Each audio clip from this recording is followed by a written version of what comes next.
Hi అండి, నమస్తే అందరికీ. ఈరోజు నేను పచ్చిశనగపప్పు అండ్ బీరకాయ కర్రీ చేశానండి. ఇది చాలామంది చేస్తారు, బట్ ఒక్కొక్కరు ఒక్కో స్టైల్లో చేస్తారు. నేను ఎలా తయారు చేశానో చూద్దాం, వచ్చేయండి.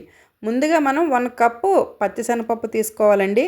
సో దాన్ని ఒక బౌల్లో తీసుకొని దాన్ని శుభ్రంగా ఒక 2 టైమ్స్ వాష్ చేసుకోవాలి. సో అలా వాష్ చేసిన తర్వాత 1 కప్పుకి 2 కప్స్ వాటర్ తీసుకోవాలండి. వాటర్ తీసుకొని జస్ట్ ఒక 2 మినిట్స్ పక్కన పెట్టేసి వెంటనే మనం గ్యాస్ మీద పెట్టేయచ్చు. జస్ట్ ఒక 2 మినిట్సేనండి. తర్వాత మనం గ్యాస్ మీద పెట్టేసి దాన్ని కుక్ చేయొచ్చండి. అయితే ఇది పూర్తిగా కుక్ అవ్వకూడదండి. ఒక 70% కుక్ అయితే సరిపోతుంది. ఎందుకంటే తర్వాత మనం కర్రీలో కూడా కుక్ చేస్తాం కదా. సో ఈలోపు మనం ఇది కుక్ అయ్యేలోపు బీరకాయలు తీసుకుందామండి. దీనికి అసలు ఎక్కువ బీరకాయలు అవసరం లేదు. నేను 2 బీరకాయలు తీసుకున్నానండి. ఒకటేమో కొంచెం పెద్దగా ఉంది, ఒకటేమో చిన్నగా ఉంది. బట్ కర్రీ మాత్రం చాలా అయిందండి.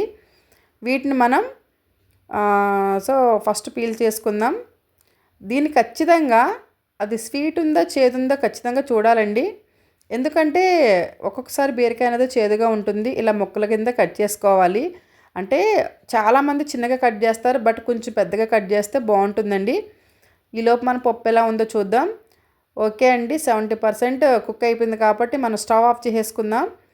ఈలోపు మనం గ్యాస్ మీద కడాయి పెట్టుకొని ఇందులో మనం 3 టేబుల్ స్పూన్ ఆయిల్ తీసుకోవాలండి.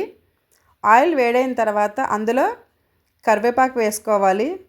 నేను లేతగా ఉన్నాయి కదా అని చెప్పేసి రెబ్బల పలంగా వేసేసానండి.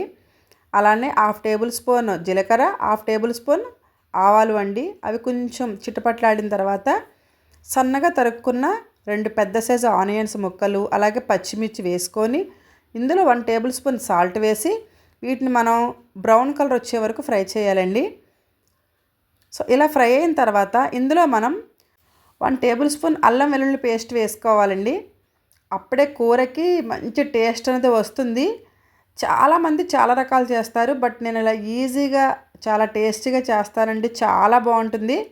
ఒక్కసారి ట్రై చేయండి. ఎవరైనా ట్రై చేయకపోతే కనుక, తెలుసుంటే కనుక ఈ రెసిపీ మీరైతే ఎలా చేస్తారో నాకు కామెంట్ చేయండి. బట్ ఇలా ఫ్రై అయిన తర్వాత అంటే పచ్చివాసన పోయే వరకు ఫ్రై చేసిన తర్వాత అందులో మనం బీరకాయ ముక్కల్ని యాడ్ చేసేసుకోవాలి. మొత్తాన్ని కూడా మనం కలుపుతూ ఉండాలండి. చూసారు కదా, ఆల్రెడీ అడుగంటేస్తుంది.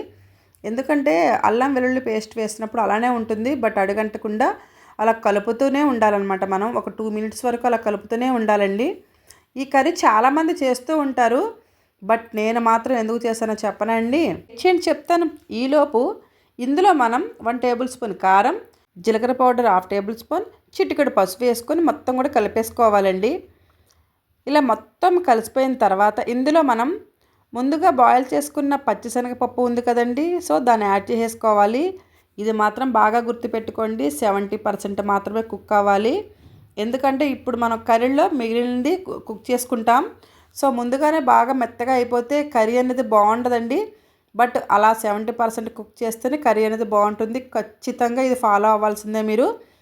తర్వాత ఇందులో 1 గ్లాస్ వాటర్ వేసుకొని మొత్తాన్ని ఒకసారి కలిపేసుకొని పైన లిడ్ పెట్టుకొని కుక్ చేసుకోవాలండి. ఇందాక మీకు చెప్పాను కదా ఈ కర్రీ ఎందుకు వండానని.